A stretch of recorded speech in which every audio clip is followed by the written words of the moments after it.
नमस्कार। कभी सोचा है कि क्या होता है जब जब दोस्ती ही सबसे बड़ी दुश्मन बन जाए?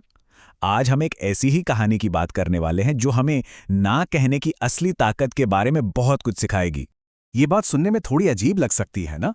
अक्सर लगता है कि ऐसी आदतों की शुरुआत किसी क्यूरियोसिटी से होती है, लेकिन ज्यादातर मामलों में इसकी जड़ कहीं और होती है, किसी दोस्ती में, किसी सोशल सर्कल में। और हमारी आज की कहानी का सच भी यही है। तो चलिए कहानी शुरू करते हैं और मिलते हैं हमारे मेन कैरेक्टर राहुल से। तो ये है राहुल, एक बिल्कुल सीधा साधा लड़का। सिगरेट, शराब, इन सब चीज़ों से उसका दूर दूर तक कोई लेना देना नहीं था। वो अपनी ही छोटी सी दुनिया में बहुत खुश था, एक ऐसी दुनिया जो एकदम साफ थी। पर जैसा अक्सर होता है, जिंदगी हमेशा एक जैसी नहीं रहती। बहुत जल्द राहुल की जिंदगी में एक ऐसा मोड़ आया जहां उसकी दोस्ती ही उसकी सबसे बड़ी परीक्षा बन गई। ये सिर्फ शब्द नहीं थे, ये एक तरह का जाल था। भाई बस एक बार ट्राई कर, मर्द बन। ये दोस्ती की आड़ में किसी की पहचान पर हमला करने जैसा है। मतलब अगर मना किया तो तुम मर्द नहीं हो। इन शब्दों में बहुत वजन होता है। शुरू में तो राहुल ने हिम्मत दिखाई, उसने साफ मना कर दिया। पर बात यहीं नहीं रुकी। उसकी ना को मजाक बना दिया गया, उस पर हंसा गया, ताकि वो अकेला महसूस करे, असहज महसूस करे। और फिर आया वो एक शब्द, डरपोक। ये शब्द सीधा दिल पर लगता है, किसी के भी आत्मसम्मान को चोट पहुंचा सकता है। और राहुल को भी ये बात चुभ गई। और आखिरकार वो टूट गया। उसने मन में सोचा, चलो एक ही बार तो है, क्या हो जाएगा। पर यही वो झूठ है जो सबसे खतरनाक होता है, क्योंकि वो कभी एक बार नहीं होता।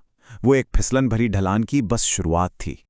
हर कहानी में एक ऐसा मोड़ आता है जहां इंसान को आईने में अपनी हकीकत दिखती है। राहुल की जिंदगी में भी वो पल आ ही गया। कुछ महीने बीत गए और एक दिन जब उसने आईने में देखा तो वो खुद को पहचान नहीं पाया। लाल आंखें, एक मुरझाया हुआ, बिल्कुल बदला हुआ चेहरा। उसे साफ दिख रहा था कि उसकी जिंदगी रेत की तरह उसकी मुट्ठी से फिसल रही है। और बस उसी एक पल में एक आवाज आई अंदर से, ये मैं नहीं हूं, मुझे वापस लौटना है। ये कोई मामूली ख्याल नहीं था, ये एक फैसला था। और यहीं से उसकी वापसी की कहानी शुरू हुई। फैसला तो ले लिया, पर असली लड़ाई तो अब शुरू होनी थी।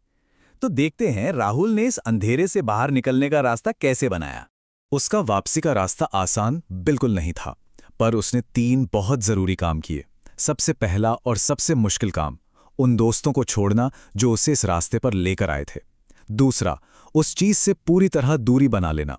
और तीसरा, धीरे धीरे हर एक दिन अपनी जिंदगी का कंट्रोल वापस अपने हाथ में लेना। देखिए, राहुल की कहानी सिर्फ एक इंसान की कहानी नहीं है।